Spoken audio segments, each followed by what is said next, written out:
Marcus Kane shifted uncomfortably in his formal diplomatic uniform as the transport shuttle descended through the amber-hued atmosphere of Nexera. The young Attach had been chosen for this assignment more for his expendability than his experience. Routine condolence visit to a backwater world following their king's death. Nothing that could advance his career, but nothing that could destroy it either. Approaching the royal landing platform, announced the pilot. Local time shows late. Afternoon. Weather conditions are optimal. Marcus nodded, reviewing his briefing materials one final time. Express condolences to Princess Zara, discuss the Federation's continued protection of their trade routes, and return home within 48 hours. Simple enough, even for someone who'd spent more time filing reports than conducting actual diplomacy. Shuttle settled with barely a tremor onto the crystalline landing pad. As the boarding ramp extended, Marcus took a deep breath and stepped into the warm, fragrant air of Nexera. The city of Lumina stretched before him, its organic architecture seeming to grow from the landscape itself, rather than being built upon it. A small delegation awaited him, led by a figure who immediately captured his attention. Princess Zara stood with natural grace, her violet-toned skin catching the golden sunlight in a way that made it seem to shimmer with inner luminescence. Her long, dark hair was woven with threads of precious metal, and her silver eyes regarded him with open curiosity. "Attach Kane," she said, her voice carrying a melodic quality that made his name sound almost musical. "Welcome to Nexera. I trust your journey was comfortable?" Marcus bowed formally, grateful for the diplomatic protocols that gave him a moment to compose himself. "Your Highness, on behalf of the Federation Council, I extend our deepest sympathies for your loss." King Aldrich was respected throughout this sector. Something flickered in her silver eyes, grief, perhaps, or weariness, before she inclined her head gracefully. "Your kindness honors us, Attach. Please walk with me. The palace offers more privacy for our discussions." As they moved through the flowing corridors of the palace, Marcus found himself stealing glances at his guide. Unlike the rigid, angular architecture he was accustomed to, everything here seemed to flow like water frozen in time. The princess moved through these spaces with fluid grace, her simple yet elegant attire seeming to shift color subtly as she walked. "I confess," Zara said as they entered a spacious chamber lined with what appeared to be living crystal formations, "I was surprised to receive a diplomatic attach rather than a full ambassador. Are we so diminished in importance since my father's passing?" Marcus felt heat rise in his cheeks. "The Federation values all member worlds equally, Your Highness. My presence here demonstrates our commitment to maintaining strong relations." Her laugh was like wind chimes in a gentle breeze. "Such careful words, young Marcus. May I call you Marcus? Your formality makes me feel ancient, and I assure you, I am not." "Of course, Your Highness. Zara," she corrected with a smile. "If we're to abandon formality." She gestured toward comfortable-looking seats near a window overlooking the city. "Please deliver your official message, and then perhaps we might speak more naturally." Marcus recited his prepared statement about continued Federation protection and trade agreements, all while acutely aware of how Zara's attention never wavered from his face. When he finished, she remained quiet for several moments. "Tell me, Marcus," she finally said, "what do you know of Nexera's history? Our culture beyond the trade statistics in your briefing materials?" He shifted uncomfortably. "I'm afraid the Federation archives focus primarily on contemporary political and economic data." "How wonderfully efficient," she said with gentle irony. "Would you be interested in seeing something most outsiders never witness? A glimpse of who we were before we became simply another valued member world?" Despite his mission parameters calling for a swift conclusion to the visit, Marcus found himself nodding. "I would be honored." Zara rose gracefully, a mischievous smile playing at her lips. "Excellent. Follow me, Marcus Kane. Let me show you wonders your Federation has never catalogued. She led him to what appeared to be a solid crystal wall, placing her palm against its surface while speaking soft words in her native tongue. The wall dissolved like morning mist, revealing a passage that descended into the heart of the palace. Where exactly are we going? Marcus asked, suddenly aware of how alone they were. To the Chamber of Echoes, Zara replied, her voice taking on a reverent tone. Where we keep the memories of our golden age, before we learn to be grateful for Federation protection. The subtle bitterness in her words made Marcus wonder if his briefing had been as accurate as he'd assumed.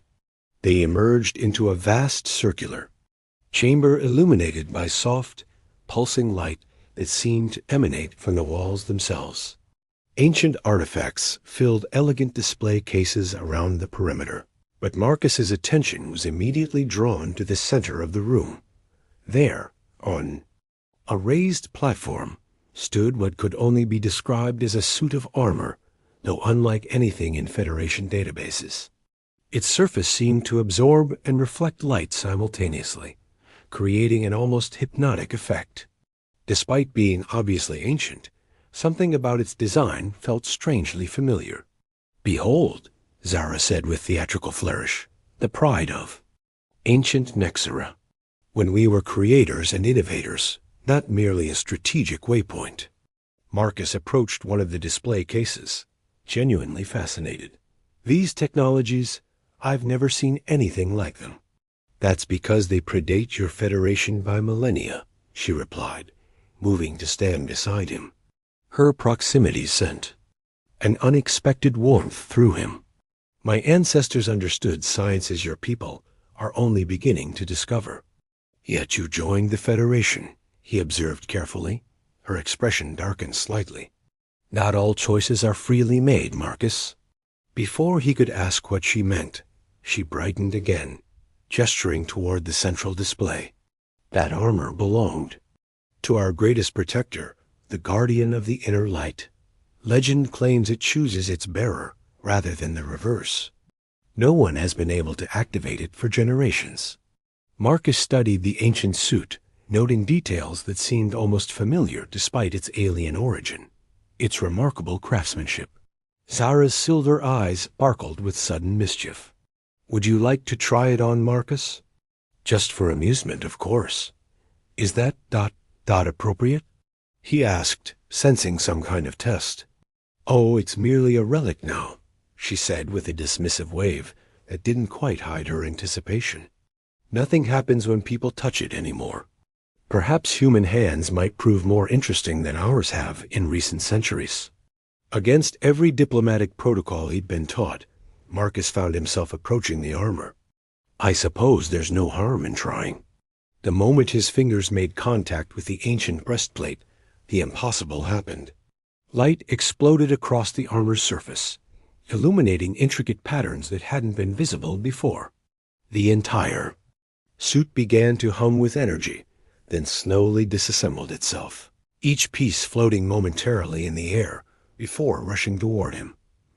Marcus barely had time to register Zara's gasp of astonishment before the armor began attaching itself to his body, conforming perfectly to his human physiology, despite being designed for entirely different anatomy. The sensation was indescribable, like being embraced by living metal that felt warm instead of cold, familiar instead of foreign. As the helmet settled over his head, information flooded his mind. Star charts, technological specifications, battle tactics from civilizations that had fallen to dust millennia ago. Power coursed through him, alien yet somehow natural. When he finally found his voice, it emerged altered by the suit's systems. Zara ... What exactly is happening to me? Across the chamber, Princess Zara stood with both hands pressed to her lips, her silver eyes wide with a mixture of disbelief, hope, and something that looked remarkably like fear. The prophecy, she whispered. After all this time, we thought. It spoke of a Nexeran savior. Never did we imagine. What prophecy? Marcus demanded, struggling to process the flood of information still pouring into his consciousness. Before she could answer, alarms began echoing throughout the palace, and her communication device chimed with urgent priority signals. The urgent chiming of Zara's communication device cut through the chamber like a blade. Her face paled as she activated the holographic display, revealing the panicked features of Elder Jorik, keeper of the palace's ancient archives. "Your Highness." The elderly Nexarin's voice crackled with static. "Unidentified vessels have breached our orbital defenses. They're not responding to any hails and have begun deploying assault pods toward the surface." Zara's expression hardened, but Marcus caught the flash of something deeper, a recognition that chilled him despite the armor's warmth. "Energy signatures?" she asked tersely. "Void touched, Your Highness. The Devourers have returned." The communication cut to static. Marcus felt the armor's systems responding to his elevated stress, information flooding his enhanced awareness. Through the neural link, he experienced flashes of ancient battles, creatures of living shadow that consumed light and life wherever they touched. "We need to reach the surface," Marcus said, his voice resonating strangely through the helmets. Systems. The armor felt impossibly light despite its apparent mass, responding to his movements as if it were a natural extension of his body. Zara stepped in front of him, her silver eyes locking with his through the helmet's visor. "Marcus, you don't understand what's happening. That armor, it hasn't chosen anyone in over 3 centuries. The prophecy speaks of an outsider who would awaken our greatest guardian in our darkest hour." "Prophecies can wait," he replied, moving toward the spiral staircase. "Your people are under attack." Her hand caught his armored forearm, and to his surprise, he felt the contact as if there were nothing between them.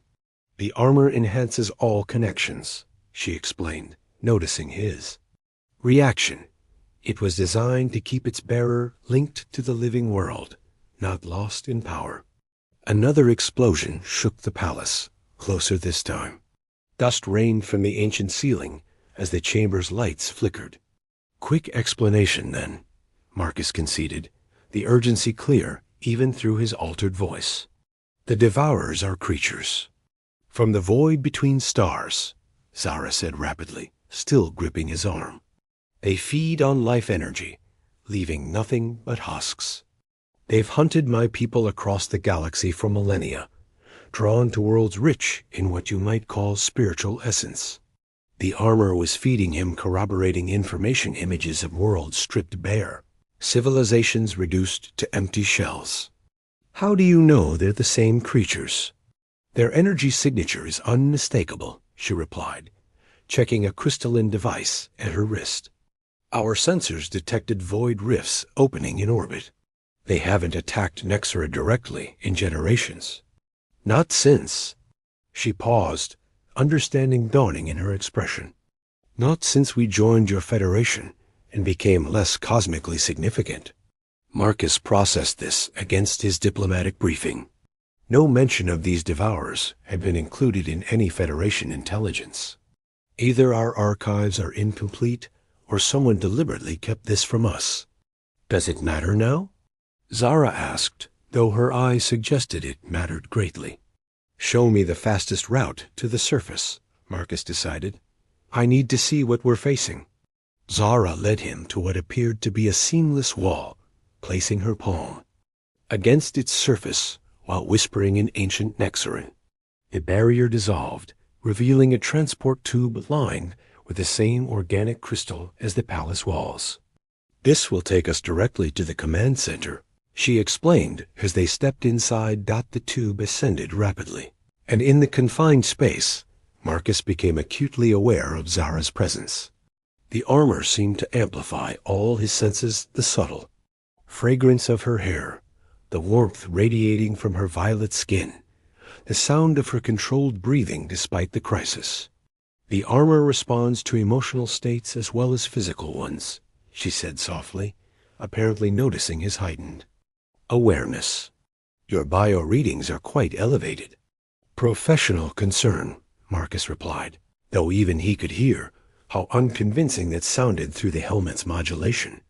Of course, Zara agreed, her tone suggesting she found his response endearing rather than believable.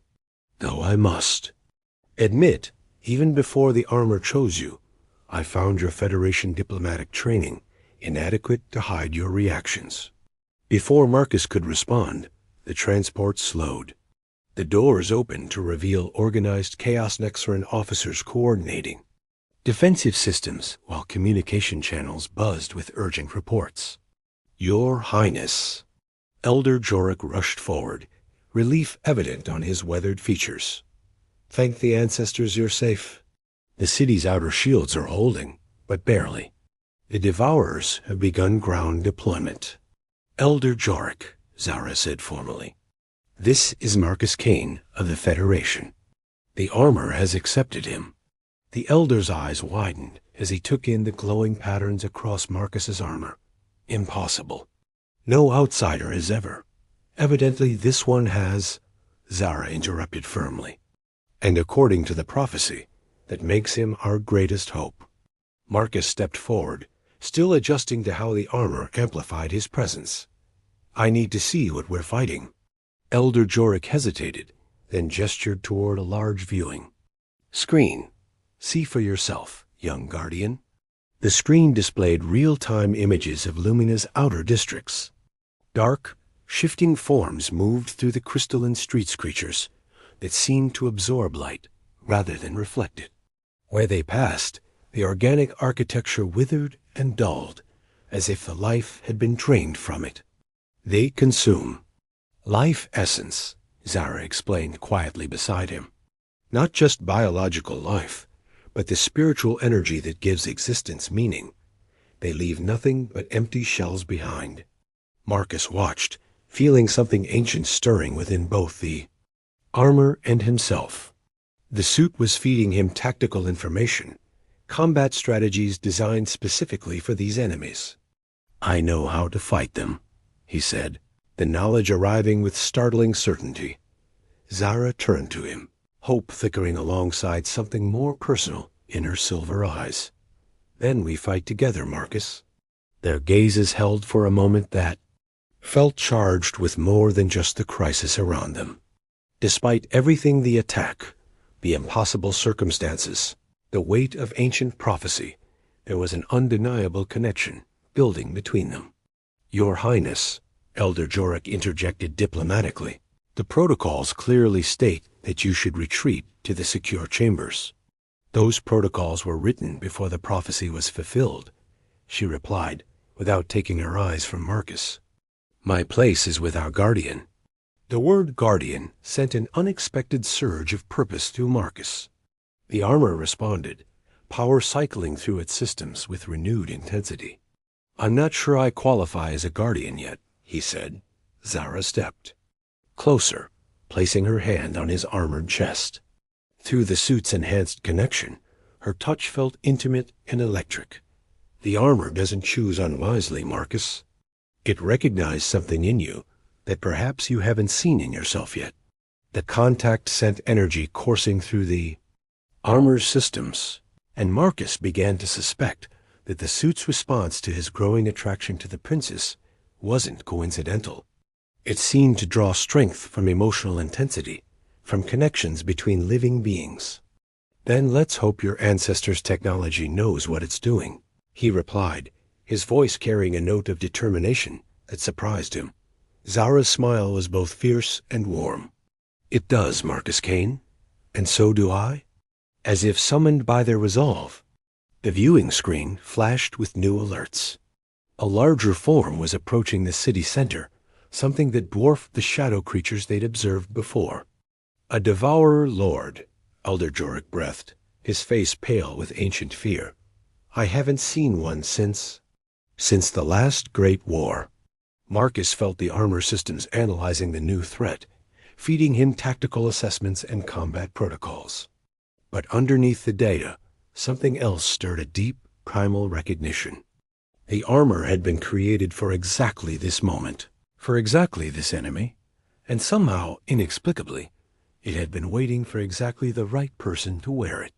"Time to find out what this prophecy really means," Marcus said, moving toward Command Center's exit. Zara fell into step beside him, her hand briefly touching his armored arm. "Together," she said simply. The word carried weight beyond its syllables, suggesting possibilities that extended far beyond the immediate crisis. As they prepared to face an ancient enemy, Marcus realized that the armor had awakened more than just forgotten technology. It had awakened something within himself that he was only beginning to understand. The urgent chiming of Zara's communication device cut through the chamber like a blade.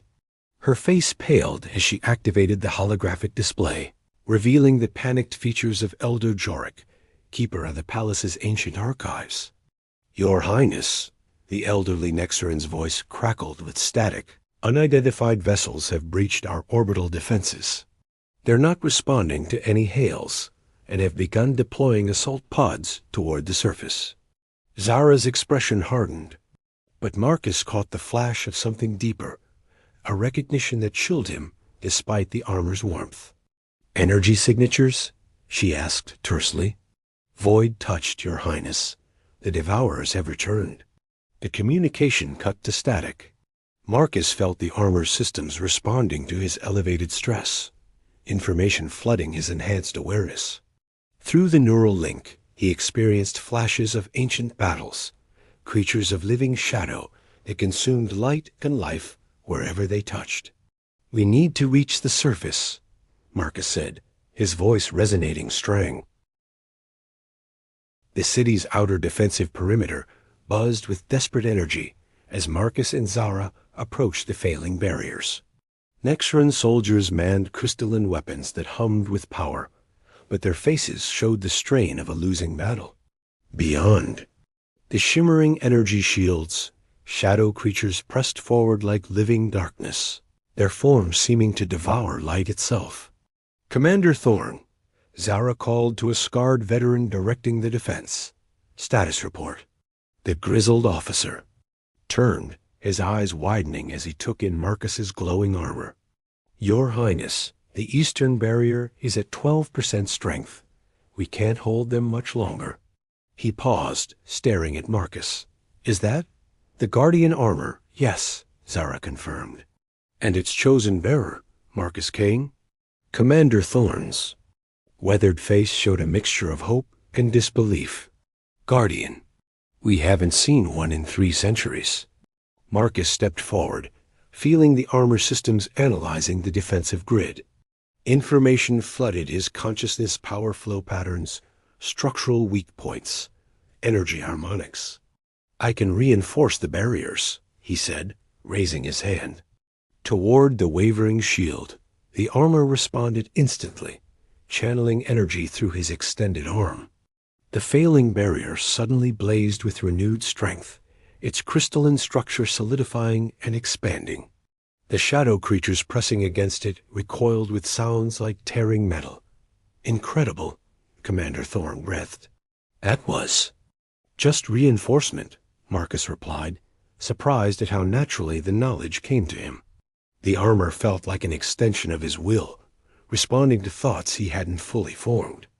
"Let's see what else this suit can do." He stepped through the barrier, feeling it part around him like water.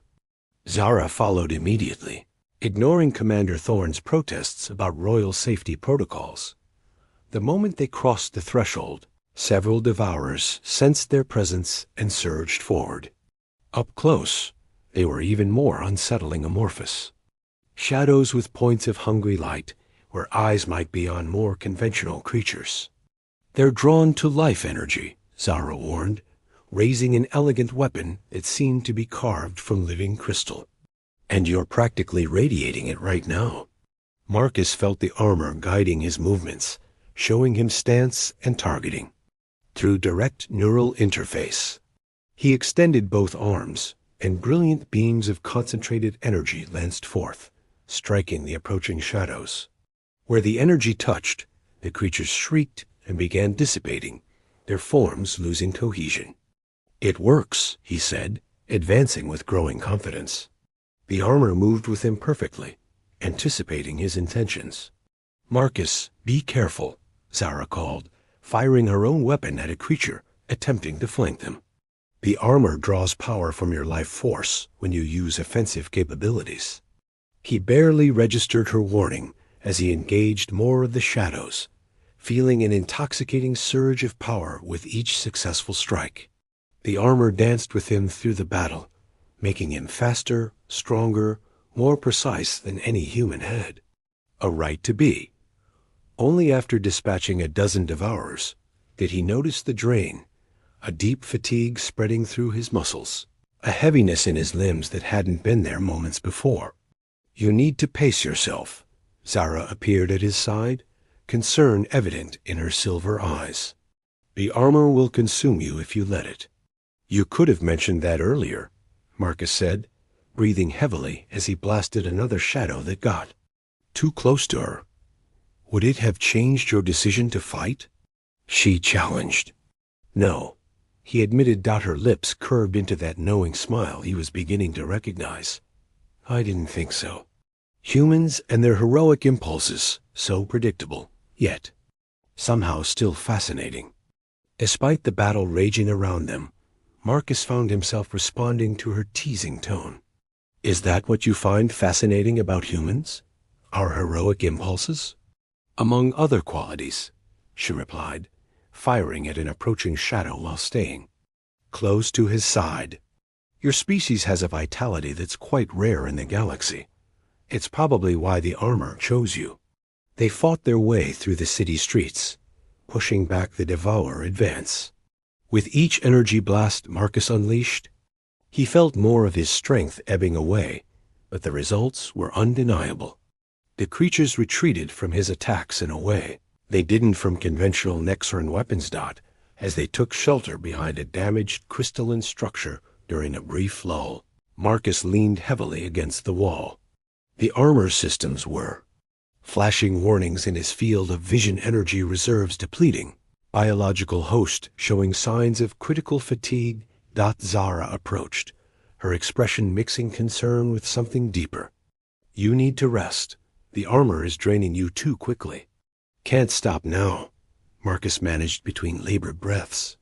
"We're making progress." She placed her hand on his armored chest, and he felt the touch as if there were nothing between them. The sensation sent an unexpected jolt through his already heightened system. "The armor enhances all connections," she explained, noticing his reaction. "It was designed to keep the wearer linked to life, to prevent them from becoming lost in pure power." Her hand remained on his chest, and Marcus became acutely aware of how close she was standing, how her silver eyes seemed to glow in the dim light filtering through the damaged cityscape. "There are ways to replenish the energy the armor consumes," she said, her voice dropping to a more intimate register. "I'm listening," Marcus replied, suddenly conscious of his accelerating heartbeat despite his exhaustion. "Our ancestors discovered that certain intense experiences generate exceptional amounts of life energy," Zara continued, her fingers tracing patterns on his armor that somehow sent shivers across his skin beneath. "Combat is one such experience. Fear another." And Marcus prompted when she paused. "And there are more. Pleasurable methods," she finished, her gaze direct and unambiguous. Even through his fatigue, Marcus felt a surge of heat that had nothing to do with the battle they'd just fought. "Princess, are you suggesting what I think you're suggesting?" "I'm being practical, Marcus," she replied, though her smile belied the clinical nature of her words. "The bond between the armor and its wearer is sacred to my people. In ancient times, it was common for the chosen guardian to enhance their connection through ritual intimacy with a royal consort." "And you're volunteering for this ritual?" Marcus asked, unable to keep disbelief from his voice. Zara's expression became more serious. "My people are dying, Marcus. If there's a way to strengthen you, to give you the energy you need to save them, do you really think I'd hesitate because of some outdated notion of propriety?" Before he could respond, The armor sensors alerted him to movement nearby. A larger shadow was approaching from the direction of the palace, different from the others they'd encountered, radiating a malevolent intelligence that made the hair on his neck stand up.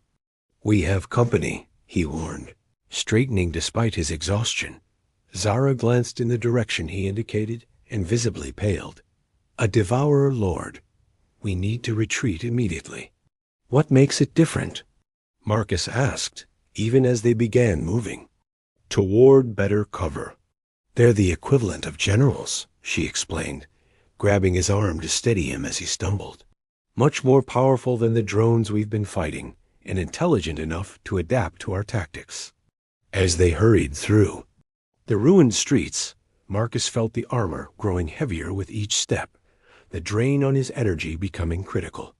By the time they reached the hidden entrance Zara led them to, he was barely staying upright.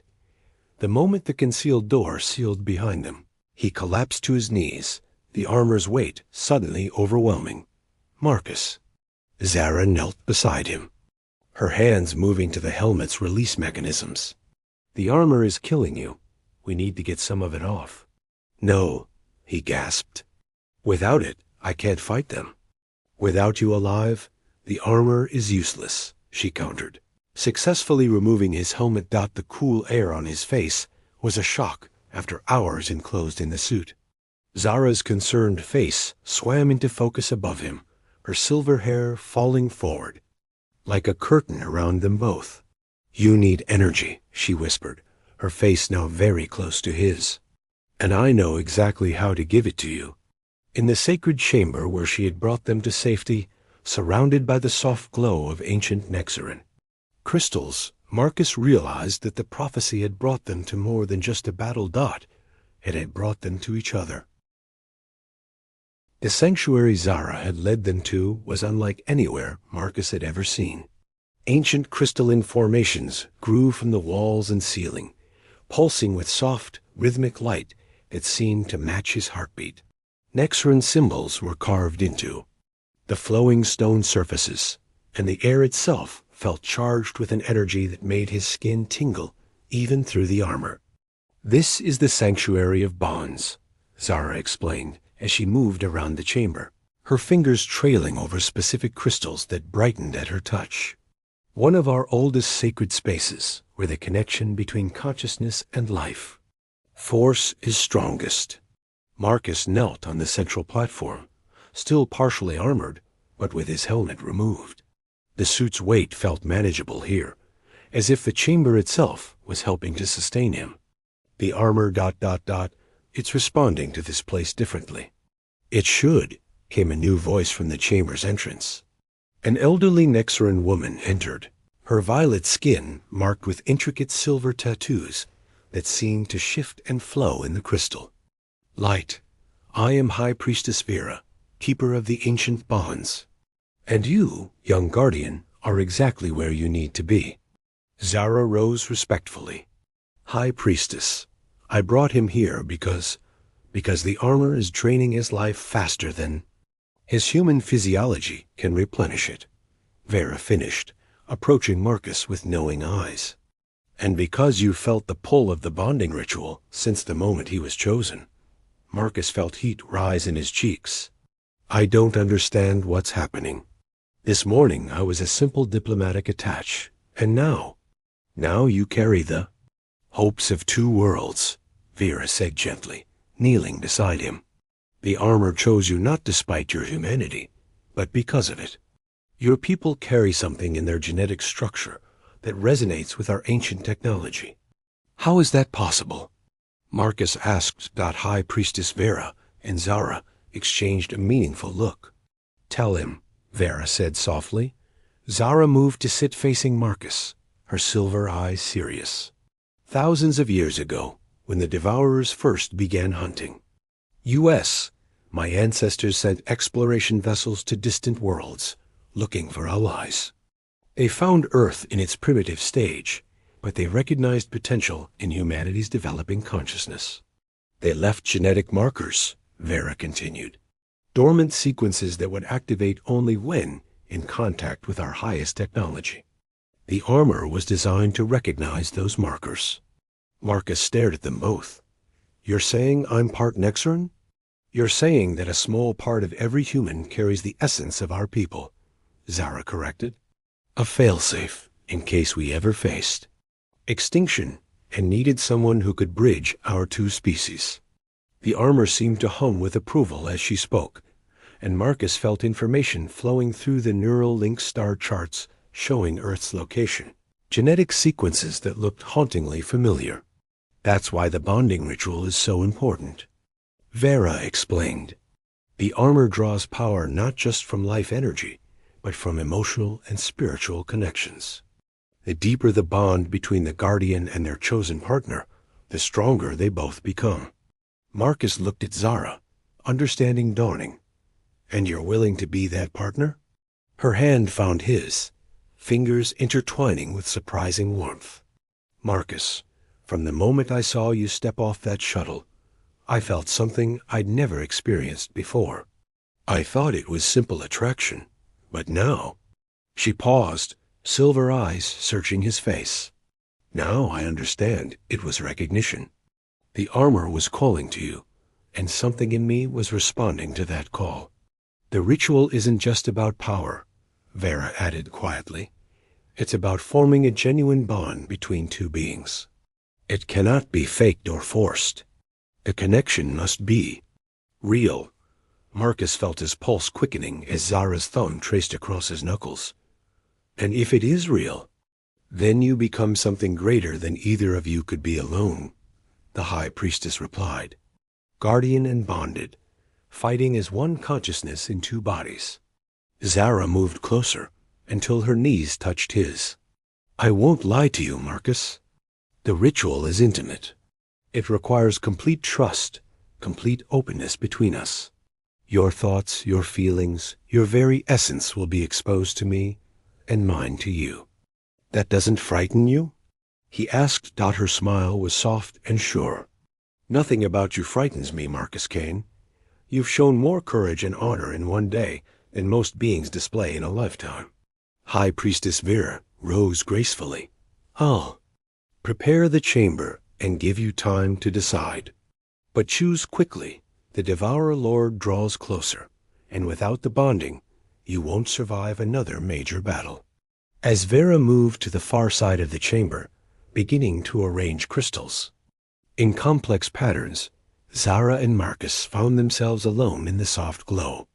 "Are you certain about this?" Marcus asked quietly. "Once we're bonded, there's no going back."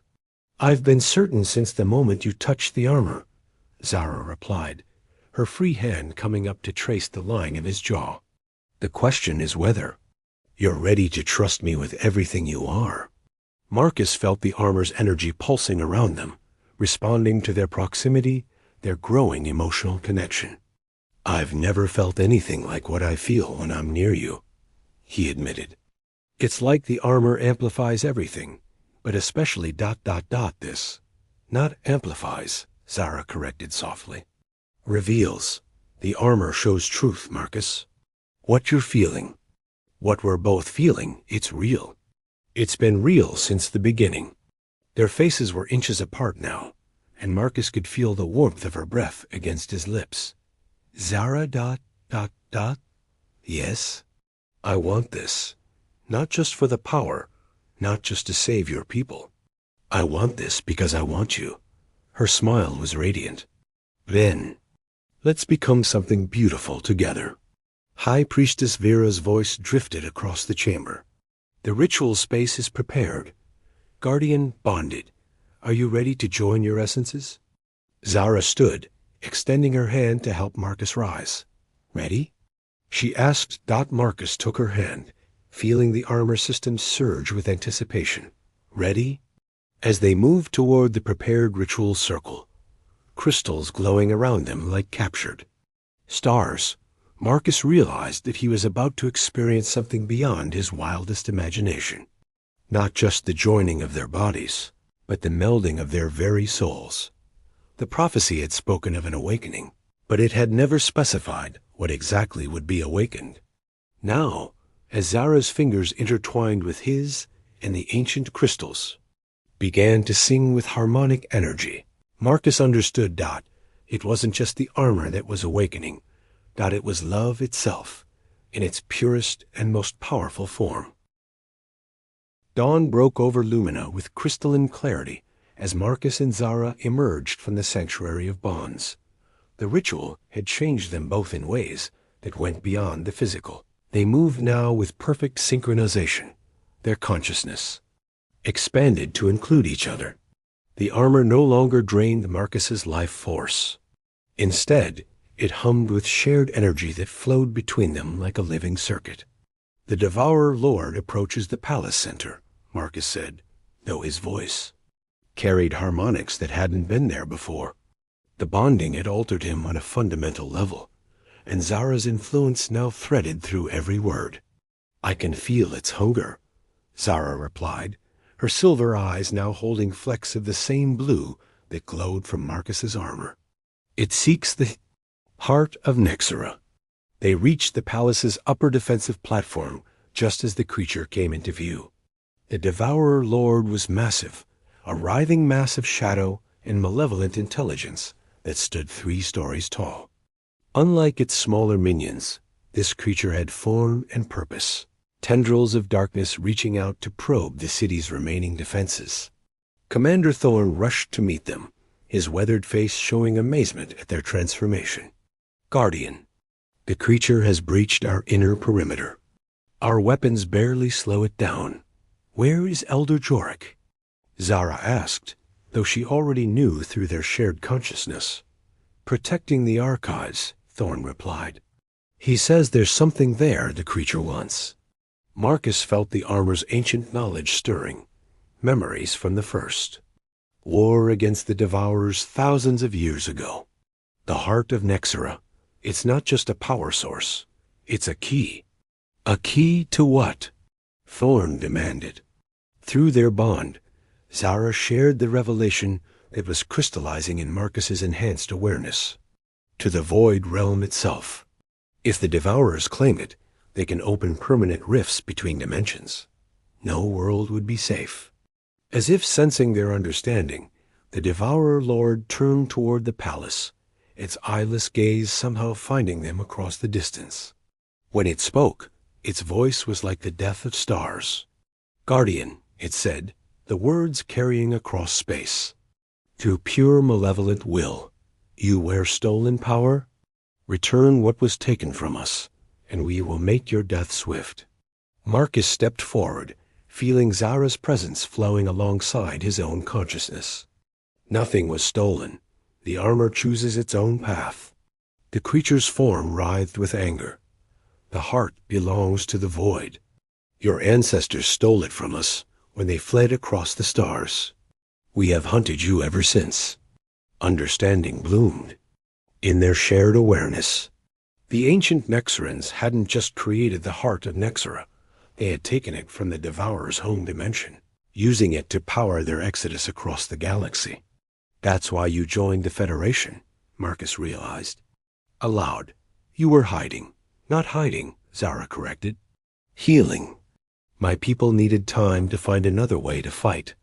The Devourer Lord began advancing toward the palace, its massive form leaving withered devastation in its wake. "Time has ended, little princess. The heart calls to us. We will reclaim what was taken." Marcus felt the armor system cycling to full power, drawing strength not just from his life force, but from his bond with Zara. "Together?" he asked. "Always," she replied, raising her crystalline weapon. They leaped from the platform, the armor allowing Marcus to descend in a controlled fall, while Zara used anti-gravity technology woven into her ceremonial attire. They landed before the Devourer Lord as it reached the palace's central courtyard. "You cannot stand against us," the creature hissed, extending tendrils of pure void energy. "We are entropy itself." "Maybe," Marcus replied, feeling Zara's consciousness merge completely with his own. "But we are life itself." The battle that followed was unlike anything in recorded history. Marcus and Zara moved as one being in 2 bodies, their attacks perfectly Coordinated. Where Marcus projected energy barriers, Zara struck with precision weapons. Where she provided tactical analysis through their link, he channeled that knowledge into devastating attacks. The Devourer Lord was ancient and powerful, but it had never faced opponents whose very bond generated the life energy that powered their resistance. Each expression of love between them, each moment of perfect trust and synchronization, strengthened their shared power. Impossible, the creature raged as their combined assault began to tear holes in its shadowy substance. Love is weakness. Connection is vulnerability. For you, maybe, Marcus said, channeling energy through both his armor and Zara's weapon simultaneously. For us, it's strength. Their final attack came not as violence, but as pure creative force, the combined will of two beings who had chosen to become something greater together. Light erupted from their joined hands, not destructive but transformative, changing the very nature of the void energy that comprised the Devourer Lord. The creature's scream shook the city as its form began to dissolve, not destroyed but converted, back into the raw potential energy from which all things were born. As it dissipated, the remaining shadow creatures throughout the city simply faded away, their connection to their master severed. In the aftermath, as the sun climbed higher, over a city that would live to see another day, Marcus and Zara stood together in the palace courtyard. The armor had powered down to a gentle glow, but their bond remained as strong as ever. "Commander King," a familiar voice called. Ambassador Chun, Marcus's superior from the Federation Diplomatic Corps, approached with a small entourage. "Your unauthorized actions require immediate explanation." Marcus looked at the ambassador, then at Zara, and smiled. "Actually, Ambassador, I don't think they do." "Excuse me?" Princess Zara stepped forward, her hand finding Marcus's with natural ease. "Ambassador Chun, allow me to present my bonded partner and co-ruler, Guardian Marcus Kane. As of this morning, he is no longer under Federation jurisdiction." Chun's face reddened. "That's preposterous. He's a Federation citizen, bound by Federation law. He's the fulfillment of an ancient prophecy," Elder Jorik said, approaching with the recovered heart of Nexera, a crystal that pulsed with the same rhythm as Marcus and Zara's joined heartbeats. According to galactic law, prophecy supersedes politics. Marcus felt Zara's amusement through their bond, as Ambassador Chun sputtered protests that everyone present was politely ignoring. "Besides," Zara said, her silver eyes dancing with mischief, "he's far too valuable to waste on routine diplomatic assignments.